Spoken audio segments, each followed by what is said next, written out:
अनिकेत निकम आपल्या सोबत आहेत। अनिकेतजी, आता जे आरोप करण्यात आले त्या आरोपांच्या नंतर या देशातल्या सामान्य माणसाच्या मनात एक प्रकारचा संभ्रम निर्माण केलाय। आता या संभ्रमाचं उत्तर निराकरण होणं गरजेचं आहे, कारण प्रश्न आपल्या लोकशाहीचा आहे, मताचा आहे, प्रत्येकाच्या अधिकाराचा आहे। सामान्य माणसाला प्रश्न असा पडला, याची तड कशी लागणार, यातलं सत्य कसं समोर येणार, पर्याय काय? विलासजी, जेव्हा कोणाला तरी वाटत असतं हां की मतांचा फेरफार झालेला आहे किंवा मतांची चोरी झालेली आहे, तर स्वाभाविकपणे त्या व्यक्तीने न्यायालयात जायला पाहिजे, न्यायालयात तशी स्वरूपाची याचिका केली पाहिजे। हां परंतु जेव्हा देशातले काँग्रेसचे नेते राहुल गांधी प्रेस कॉन्फरन्सच्याच माध्यमातून फक्त लोकांना कुठेतरी सांगतात की इथे मतांची चोरी झाली आहे, तेव्हा प्रश्न असा उपस्थित होतो, दोन प्रश्न उपस्थित होतात। पहिला म्हणजे प्रत्येक व्यक्तीला ज्याला इलेक्शन बद्दल काही आक्षेप असेल तर त्यांनी प्रतिज्ञापत्राद्वारे इलेक्शन कमिशनकडे, निवडणूक आयोगाकडे तो प्रतिज्ञापत्र सुपूर्द करावा लागतो आणि ऑन ओथ एफिडेव्हिट वर म्हणावं लागतं की अ ब क अशा अशा गोष्टी घडलेल्या आहेत आणि ही मला वैयक्तिक माहिती आहे, हा माझा अभ्यास आहे। याचं कारण असं की जेव्हा तुम्ही एफिडेव्हिट वर एखादा स्टेटमेंट करतात तर तुम्ही त्याला बांधील होतात आणि जर इलेक्शन निवडणूक आयोगाने याच्यात चौकशी केल्यानंतर हे आरोप खोटे निघाले तर तुमच्या विरुद्ध गुन्हा दाखल होत असतो, जो कॉग्निझेबल असतो, जो दखलपात्र होत असतो। नंबर 1 ची बाब। नंबर 2 ची बाब, जर खरोखर तुम्हाला आक्षेप असेल तर तुम्ही सर्वोच्च न्यायालयात किंवा उच्च न्यायालयात याचिका दाखल करायला पाहिजे।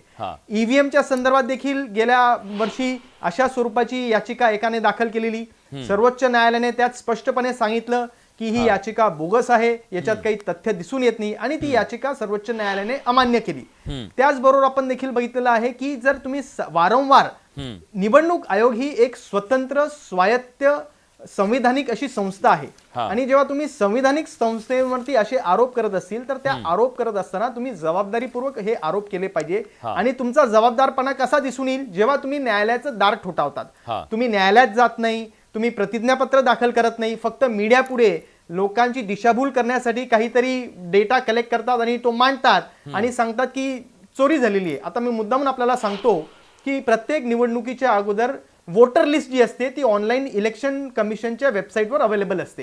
ही वोटर लिस्ट प्रत्येक कॅन्डिडेटला देखील दिली जाते, प्रत्येक ही वोटर लिस्ट तो कॅन्डिडेट ऑनलाईन पद्धतीने चेक देखील करू शकतो। आता काँग्रेसचे एवढे सर्व कॅन्डिडेट होते जे निवडणूक लढले, त्यांनी ही वोटर लिस्ट तेव्हा का नाही तपासली, तेव्हा त्यांच्या कसं लक्षात आलं नाही? त्याचबरोबर प्रत्येक पक्षाचा तिथे एजंट असतो, जर 5 किंवा 6 वाजेनंतर वोटिंग वाढली असेल किंवा वाढत होती, त्यांनी आक्षेप का नोंदवले नाही? त्यांना आक्षेप नोंदवता येतात, त्यांना त्या संदर्भातले ऑनलाईन कंप्लेंट करता येतात। राहुल गांधींनी त्यांच्या प्रेस कॉन्फरन्समध्ये अशी कुठलीही ऑनलाईन कंप्लेंट दाखवले का की ज्याच्यात काँग्रेसचे पोलिंग एजंट असतील किंवा काँग्रेसचे जे कॅन्डिडेट्स होते त्यांनी ऑनलाईन कंप्लेंट केली, इलेक्शन कमिशनकडे त्या संदर्भातली तक्रार दाखल केली? तर तशा संदर्भाचा कुठलाही पुरावा नाही।